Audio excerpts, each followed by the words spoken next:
7 अगस्त को राष्ट्रीय हथकरघा दिवस के रूप में मनाया जाता है। 2015 से इसको मनाने की शुरुआत हुई थी। क्यों 7 अगस्त को? तो 7 अगस्त 1905 को स्वदेशी आंदोलन की शुरुआत हुई थी बंगाल विभाजन के विरोध में। उसी की याद में राष्ट्रीय हथकरघा दिवस 7 अगस्त को, क्योंकि चरखा एक प्रमुख चिन्ह था, निशानी था उस आंदोलन का, तो राष्ट्रीय हथकरघा दिवस 7 अगस्त याद रखिएगा। दूसरी बात है कि 7 अगस्त को राष्ट्रीय जेवलिन दिवस भी मनाया जाता है, क्योंकि जेवलिन थ्रो में भारत के नीरज चोपड़ा ने स्वर्ण पदक जीता था ओलंपिक 2021 में। 8 अगस्त 1942 भी याद रखिएगा, भारत छोड़ो आंदोलन शुरू हुआ था, इसके लिए जाना जाता है।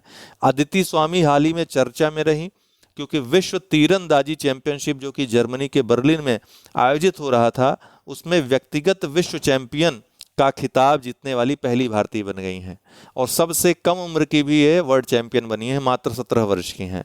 हाल ही में सरकार ने किस कक्षा तक के पाठ्यक्रम में स्वास्थ्य व शारीरिक शिक्षा को अनिवार्य कर दिया है? तो कक्षा 1 से 12 तक। तो प्रश्न आ सकता है, याद रखिएगा, डॉक्टर हुन मैनेट, ये कौन है? कंबोडिया के नए प्रधानमंत्री हैं डॉक्टर हुन मैनेट। गुरु गोरखनाथ बोर्ड, राजस्थान सरकार द्वारा जोगी, योगी व नाथ संप्रदाय जैसे पिछड़े वर्गों के कल्याण के लिए गुरु गोरखनाथ बोर्ड की स्थापना की गई। किसके द्वारा? राजस्थान सरकार के द्वारा। दुबई, जो कि यूएई में स्थित है, हमदान बिन मोहम्मद स्मार्ट विश्वविद्यालय में अंतर्राष्ट्रीय शिक्षा शिखर सम्मेलन का आयोजन हुआ। कहाँ पे? दुबई में। जीवन प्रत्याशा संबंधित हाल ही में एक रिपोर्ट आई है, जिसमें कहा गया है कि पुरुष जीवन प्रत्याशा स्विट्जरलैंड में सर्वाधिक है, उसके बाद स्वीडन, फिर ऑस्ट्रेलिया, जापान चौथे स्थान पे चला गया है पुरुष जीवन प्रत्याशा के मामले में। महिला जीवन प्रत्याशा अभी भी जापान में पहले स्थान पर बनी हुई है। जापान की जीवन प्रत्याशा में लगातार दूसरे वर्ष गिरावट देखी गई। अमृत भारत स्टेशन योजना के तहत देश भर में कितने रेलवे स्टेशनों का आधुनिकीकरण किया जाएगा? हाल ही में सरकार द्वारा घोषणा की गई, रेल मंत्रालय ये लागू करेगा। तो 508, जिसमें उत्तर प्रदेश और राजस्थान के 55 स्टेशन और बिहार के 49 स्टेशन शामिल हैं, कुल 508। प्रार्थना थोम्बारे, ये स्पेन में महिला टेनिस हाईकोर्ट स्पर्धा में इन्होंने युगल खिताब जीता है, भारतीय खिलाड़ी हैं। 9 अगस्त को विश्व आदिवासी दिवस के रूप में मनाया जाता है। 1994 में संयुक्त राष्ट्र महासभा द्वारा इसकी घोषणा हुई थी। 1995 से प्रतिवर्ष 9 अगस्त को विश्व आदिवासी दिवस के रूप में मनाया जाता है। 9 अगस्त को याद किया जाता है काकोरी जो षड्यंत्र, पहले कहा जाता था, अब काकोरी ट्रेन एक्शन कहा जाता है। 9 अगस्त 1925 को ये घटित हुआ था, तो उसके रूप में भी इसको मनाया जाता है। खासकर यूपी गवर्नमेंट इसको धूमधाम से अपनाती। जुलाई 2023 कॉपरनिकस, जो कि ईयू की जलवायु सेवा है, यूरोपियन यूनियन की, जुलाई 2023 को इसने कहा है कि अब तक पृथ्वी का सबसे गर्म महीना रहा।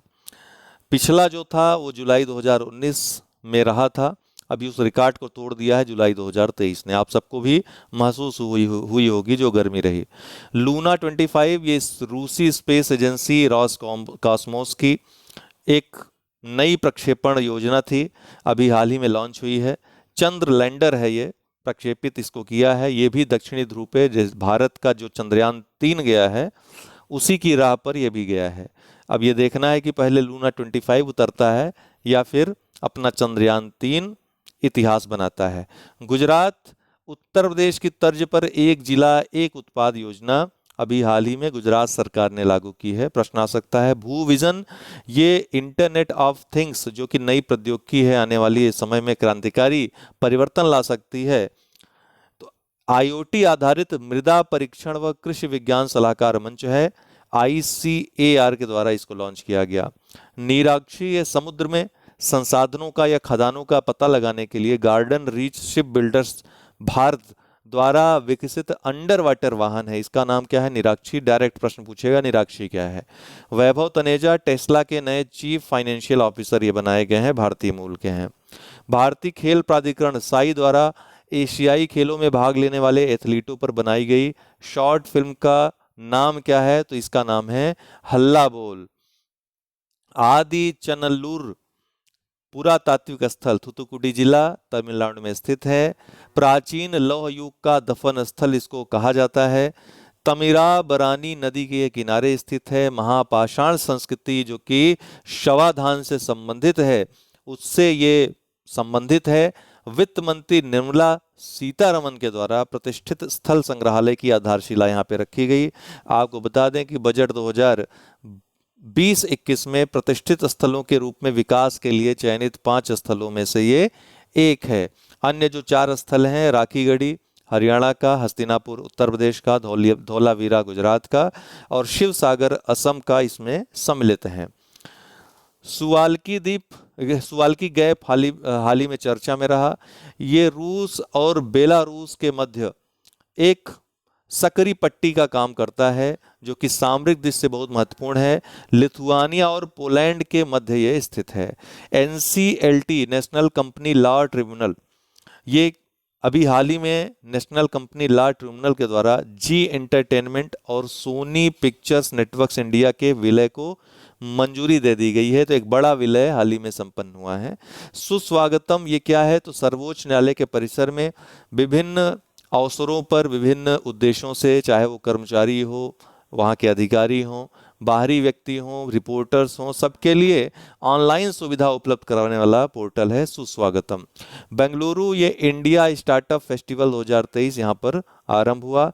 उत्तर प्रदेश, यहाँ 9 अगस्त को काकोरी ट्रेन एक्शन की 98वीं वर्षगांठ पर मेरी माटी मेरा देश कार्यक्रम शुरू हुआ उत्तर प्रदेश में। कुपवाड़ा जम्मू कश्मीर में स्थित जिला है। LOC के पास, लाइन ऑफ कंट्रोल के पास, यहाँ पर भारत के पहले पोस्ट ऑफिस की स्थापना की गई। कहाँ पे? कुपवाड़ा में। इंटरनेट रेजिलियंस इंडेक्स 2023, इंटरनेट लचीलता सूचकांक 2023 में भारत दक्षिण एशिया क्षेत्र में 6ठे स्थान पे है। दक्षिण एशियाई क्षेत्र में पहले स्थान पे भूटान है, दूसरे पे बांग्लादेश है। तो भारत 6ठे स्थान पे यहाँ पर। बेलेम घोषणा अमेजन शिखर सम्मेलन के दौरान अमेजन संधि संगठन के नेताओं द्वारा जारी एक साझा बयान है, जिसको बेलेम घोषणा कहा जा रहा है। ये जैव विविधता के संरक्षण से संबंधित है। केरलम, देखिए केरलम एक मलयालम नाम है और केरल अंग्रेजी शब्द था। तो हाल ही में केरल की विधानसभा ने राज्य का नाम बदलकर केरलम करने का प्रस्ताव पारित किया है। अशोक के द्वितीय शिलालेख में सबसे पहले केरलम शब्द का वर्णन आता है। केरलम ये चेरलम से लिया गया है, जो कि चेर राजवंश से संबंधित है। अशोक के द्वितीय शिलालेख में इसका वर्णन है, ध्यान रखिएगा। भारतीय संविधान के अनुच्छेद 3 में भारतीय संसद को यह अधिकार है कि राज्यों की जो वर्तमान राज्य हैं उनके नाम में, सीमा में परिवर्तन कर सकते हैं। एक या एक से अधिक राज्यों की सीमाओं को जोड़ करके उनके राज्य क्षेत्रों को निकाल करके एक नए राज्य का निर्माण कर सकते हैं, या फिर एक ही राज्य से किसी राज्य क्षेत्र को निकाल करके एक नया राज्य बना सकते हैं। ये संसद को अधिकार है और इसके लिए साधारण बहुमत का प्रयोग संसद करती है। हालांकि राज्य केवल इसमें राय देने का काम कर सकते हैं, उनको केवल राय देने की शक्ति मिली हुई है, वो भी बाध्यता नहीं होती है कि इनकी राय मानी जाए या न मानी जाए। तो विश्व प्रेस स्वतंत्रता सूचकांक 2023 में 180 देशों में भारत का स्थान क्या है? ये मैंने प्रश्न पूछा था, तो कल काफ़ी लोगों ने सही आंसर दिया। तो इसका जो ऑप्शन डी था 161, ये सही था। 12 अगस्त 2023 को अंतर्राष्ट्रीय युवा दिवस के रूप में मनाया जाता है। यूनाइटेड नेशन जनरल असेंबली ने 1999 को इस दिन को अंतर्राष्ट्रीय युवा दिवस के रूप में घोषित किया था। 2000 से ये प्रतिवर्ष मनाया जाता है। इसके साथ ही अंतर्राष्ट्रीय युवा वर्ष भी जानते रहिए कि 1985 में संयुक्त राष्ट्र के द्वारा अंतर्राष्ट्रीय युवा वर्ष घोषित किया गया था 1985 को। 12 जनवरी को आपको बता दें कि राष्ट्रीय युवा दिवस मनाते हैं स्वामी विवेकानंद के जन्म दिवस के अवसर पर। 1985 से प्रतिवर्ष इस दिन को 12 जनवरी को राष्ट्रीय युवा दिवस के रूप में मनाया जाता है। 2023 की जो थीम है इस बार की, विकसित युवा विकसित भारत है। 26वां राष्ट्रीय युवा सम्मेलन, आपको बता दें कि इस अवसर पर 12 जनवरी को राष्ट्रीय युवा सम्मेलन मनाने की शुरुआत भी 1995 में भोपाल मध्य प्रदेश से हुई, पहली बार मनाया गया। अभी हाल ही में 26वां राष्ट्रीय युवा सम्मेलन जनवरी 2023 में मनाया गया। कहाँ पर? हुबली कर्नाटक में। प्रधानमंत्री इसमें शामिल हुए थे। गलील सागर काफ़ी चर्चा में रहा, आगे हम अभी MCQ कराएंगे आपको तो उसमें भी बता देंगे। तो गलील सागर यह पूर्वोत्तर इजराइल में गोलन हाइट्स व गलील क्षेत्र के मध्य स्थित है।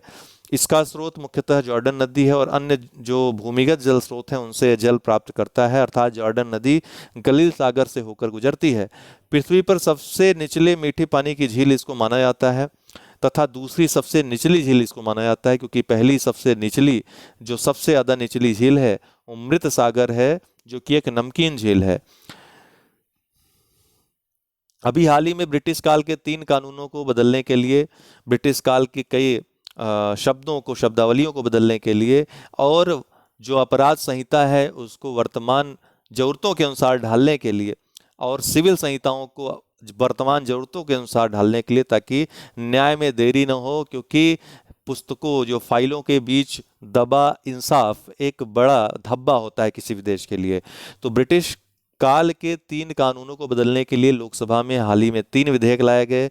भारतीय न्याय संहिता, जो कि आईपीसी 1860 की जगह लेगी, इसमें 356 अनुच्छेद होंगे, धाराएं होंगी, 511 पहले थी। भारतीय नागरिक सुरक्षा संहिता, जो कि सीआरपीसी 1973 की जगह लेगी, इसमें 533 धाराएं होंगी, पहले 484 धाराएं थी। भारतीय साक्ष्य विधेयक, जो कि 170 इसमें जो है धाराएं होंगी, भारतीय साक्ष्य विधेयक लाया गया है। भारतीय साक्ष्य अधिनियम 1872 की जगह, जिसमें कि 167 धाराएं थीं। आमूल चूल परिवर्तन भारतीय कानूनों में होने वाला है, जिसके गवाह अब बन रहे हैं। क्रांतिकारी परिवर्तन देखने को मिल सकता है, क्योंकि इसमें डिजिटलीकरण पर बहुत ध्यान दिया गया है और ऐसे ऐसे अपराधों को शामिल किया गया है जो पहले के कानूनों में परिभाषित नहीं होते थे। उत्तर प्रदेश इंडिगो एयरलाइंस के लखनऊ वाराणसी के मध्य पहली हवाई सेवा का उद्घाटन चीफ मिनिस्टर योगी के द्वारा किया गया। तो किसके द्वारा किया गया है, कौन कंपनी है? तो इंडिगो एयरलाइंस है। आइए कुछ प्रश्नों पे ध्यान दे देते हैं जो हाल ही में काफ़ी चर्चा में रहे और इनके पूछे जाने की संभावना बहुत है। मणिपुर बुश बटेर, हिमालयी बटेर और जेर्डन का कौरसर, जो कि आंध्र प्रदेश में पाया जाता है, ध्यान रखिएगा। हिमालयी बटेर हिमालयी क्षेत्रों में, मणिपुर बुश बटेर ये मणिपुर और अन्य अरुणाचल प्रदेश आदि क्षेत्रों में पाए जाते हैं। तो आपको बताना है IUCN में इनको दर्जा कौन सा मिला हुआ है। तो मणिपुर बुश बटेर को लुप्तप्राय श्रेणी में, हिमालयी बटेर को सुभेद्य श्रेणी में, जेर्डन का कौरसर को गंभीर खतरे की श्रेणी में। आपको बताना है केवल 1 सही है, केवल 2 सही है, केवल 3 सही है, या कोई नहीं सही है। तो इसका केवल 1 सही है। मणिपुर बुश बटेर IUCN में लुप्तप्राय की कैटेगरी में रखा गया है इसको। बाकी हिमालयी बटेर और जेर्डन का कौरसर, इन दोनों को गंभीर लुप्तप्राय श्रेणी में रखा गया है। गंभीर लुप्तप्राय श्रेणी में हिमालयी बटेर और जेर्डन का कौरसर। तो इसका केवल 1 वाला सही है, बाकी नहीं है। गलील सागर अभी हमने चर्चा भी की, किसके, इसके बारे में निम्नलिखित में से कौन सा कथन सही है? तो यह पृथ्वी पर सबसे निचली खारे जल की झील है, सबसे निचली। यह नहरों के माध्यम से भूमध्य सागर से जुड़ा हुआ है। गलील सागर नेगेव रेगिस्तान और जॉर्डन क्षेत्र के बीच स्थित है। जॉर्डन नदी एक महत्वपूर्ण सहायक नदी है जो गलील सागर में गिरती है और बाहर निकलती है। अब आप बताइए इनमें से कौन सा सही है 1 2 3 4 में? तो इसका राइट आंसर क्या है? जॉर्डन नदी एक महत्वपूर्ण नदी है जो गलील सागर में गिरती है और बाहर निकलती है। अर्थात गलील सागर को जो जल मिलता है उसका मुख्य स्रोत जॉर्डन नदी है। तो आप देख सकते हैं इस यहाँ पे ये जॉर्डन रिवर है, ठीक है, और सी ऑफ गलील है। ये गलील का सागर है। आपको देखने से पता चल रहा होगा कि मेडिटेरियन सी कहाँ है और गलील सागर कहाँ है। दोनों दूर दूर हैं, अंतर्देशीय सागर है। आप देख रहे हैं गलील सागर जो है गोलन हाइट्स, और ये गोलन हाइट्स है और गलील क्षेत्र, ये इजराइल का गलील क्षेत्र है, इसके मध्य स्थित है। तो अब स्थिति साफ हो गई होगी। अब इसका आंसर आप लोग आराम से दे लोगे। तो इसका आंसर है जॉर्डन नदी एक महत्वपूर्ण सहायक नदी है जो गलील सागर में गिरती है। बाकी तीनों ऑप्शन गलत हैं इसके। पृथ्वी पर सबसे निचली खारे जल की झील कौन सी है? मृत सागर है, ये नहीं है, ये मीठे पानी की सबसे निचली झील है। यह नहरों के माध्यम से भूमध्य सागर से जुड़ा है, गलत है। ये अंतर्देशीय एक सागर है, अंतर्देशीय झील है। गलील सागर नेगेव रेगिस्तान और जॉर्डन क्षेत्र के बीच स्थित है, गलत है। ये कहाँ कहाँ स्थित है? गोलन हाइट्स और जो गलील क्षेत्र है उसके बीच स्थित है। चौथा ऑप्शन तो सही है ही। वैज्ञानिक चर्चाओं में अक्सर दिखाई देने वाला हेला कोशिकाएं क्या हैं? हेला कोशिकाएं अभी हाल ही में बहुत चर्चा में रही। ये प्रश्न आ सकता है। तो पुनर्योजी चिकित्सा में प्रयुक्त एक प्रकार की मूल कोशिका, जैविक उपचार में उपयोग की जाने वाली बैक्टीरिया की एक प्रजाति, पौधों की कोशिका भित्तियों में सेल्यूलोज को तोड़ने के लिए जिम्मेदार एक एंजाइम और एक अमर कोशिका रेखा जिसका व्यापक रूप से चिकित्सा अनुसंधान में प्रयोग किया जाता है। देखिए अक्सर कैंसर कोशिकाओं से, जब कैंसर कोशिकाओं की बात होती है तो हेला कोशिकाओं की चर्चा उसमें होती है। तो इसका लास्ट वाला जो है राइट आंसर होगा, याद रखिएगा। नेक्स्ट है कि ताकाकिया 390 मिलियन वर्ष पुरानी काई पृथ्वी के कुछ सबसे कठोर वातावरणों में जीवन के लिए अनुकूलित हो गई है। 390 मिलियन वर्ष पुरानी काई है, ध्यान रखिएगा। अर्थात हिमालय से भी पहले, हिमालय की उत्पत्ति बहुत बाद में हुई, इसके पहले से ही है, और एक प्रकार से जीवित जीवाश्म इसको कह सकते हैं आप, है ना। दूसरा है ताकाकिया विश्व की सबसे पुरानी इकाई है जो जलवायु संकट के परिणाम स्वरूप विलुप्त हो सकती है। इनमें से कौन सा सही है? अभी हाल ही में एक रिपोर्ट आई जिसमें IUCN की रिपोर्ट में ये दोनों चीज़ें कही गई हैं, तो दोनों ही सही हैं। ताकाकिया एक बहुत पुरानी इकाई है, इसको जीवित जीवाश्म भी कहा जाता है, क्योंकि ये इतनी पुरानी इकाई होने के बावजूद इसने अपने आप को विकसित करने के लिए अनुकूल परिस्थितियां उत्पन्न कर ली थी, ठीक है। लेकिन अभी हाल ही में जलवायु परिवर्तन के कारण ये विलुप्त हो सकती हैं, ऐसा खतरा देखा जा रहा है। तो इसका 1 और 2 दोनों ऑप्शन सही होगा, तीसरा वाला। निम्नलिखित में से किसे नासकाम वैश्विक समावेशन शिखर सम्मेलन के 15वें संस्करण में महिला समावेशन में उत्कृष्टता के लिए DEI चैंपियंस 2023 पुरस्कार प्राप्त हुआ? इसको रट लीजिएगा, किसे प्राप्त हुआ? ऑल स्टेट इंडिया को, ठीक है। तो किसे नासकाम वैश्विक समावेशन शिखर सम्मेलन के 15वें संस्करण में महिला समावेशन में उत्कृष्टता के लिए DEI चैंपियन 2023 पुरस्कार प्राप्त हुआ? ऑल स्टेट इंडिया को। किस स्थान पर भारतीय कला की महिमा पर प्रदर्शनी और फिल्म बिरकोना प्रीतिलता की स्क्रीनिंग आयोजित की गई? किस स्थान पर आयोजित की गई? भारतीय कला की महिमा पर प्रदर्शनी और फिल्म बिरकोना प्रीतिलता की स्क्रीनिंग आयोजित की गई। कभी कभी शब्दों से आप पकड़ लिया करिए, कहाँ का शब्द लग रहा है? ये बंगाली लग रहा है ना, तो ढाका बांग्लादेश में ये जो है आयोजित की गई। तीसरा राइट आंसर है। निम्नलिखित में से किस राज्य ने अगस्त 2023 में सभी स्थानीय सरकारी संस्थाओं को भंग कर दिया है? जो स्थानीय सरकारी संस्थाएं हैं उसको भंग कर दिया है, आपने सुना होगा, चर्चा में रहा काफी ये प्रदेश, तो पंजाब पहला राइट आंसर है। अगस्त 2023 में कच्छ में, गुजरात में किस स्थान पर अमित शाह ने इफ्को नैनो यूरिया संयंत्र की आधारशिला रखी? अगस्त 2023 की बात कर रहा है ये, तो इस तरह से प्रश्न आएगा। तो कहां पर? गांधीधाम में, तीसरा वाला राइट आंसर है। निम्नलिखित में से किस राज्य ने भारत का पहला कृषि डेटा एक्सचेंज लॉन्च किया? यह बहुत महत्वपूर्ण सवाल है। भारत का पहला कृषि डेटा एक्सचेंज है, तो किस राज्य ने लॉन्च किया है? ऑप्शन है पंजाब, उत्तर प्रदेश, तेलंगाना, महाराष्ट्र। आंसर दीजिए अपने। तो इसका राइट आंसर है तेलंगाना, ठीक है। स्कारबोरो शोल दक्षिण चीन सागर में एक विवादित द्वीप है। 9 डैश लाइन जो कि चाइना जिसका दावा करता है उसके साथ ये स्थित है। इसके स्थान के बारे में निम्नलिखित में से कौन सा कथन सही है? पहला, यह दक्षिण चीन सागर के पूर्वी भाग में स्थित है और यह फिलीपींस तट से निकटता बनाए रखता है। दूसरा है, यह दक्षिण चीन सागर के पश्चिमी भाग में स्थित है और यह मलेशिया तट से निकटता बनाए रखता है। तीसरा है, यह दक्षिण चीन सागर के उत्तरी भाग में स्थित है और यह चीन तट से निकटता बनाए रखता है।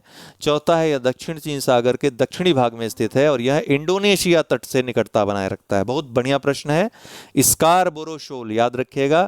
तो ये आपको मैं इसमें दिखा देता हूं। ये चाइना है, ये दक्षिण चीन सागर है, और स्कारबोरो शोल फिलीपींस के पास आपको दिख रहा होगा। तो स्कारबोरो शोल जो है ये फिलीपींस और साउथ चाइना सी के मध्य ये स्थित है। स्कारबोरो शोल आपको ये है, स्कारबोरो शोल ये फिलीपींस है और दक्षिण चीन सागर है, चीन तट है ये।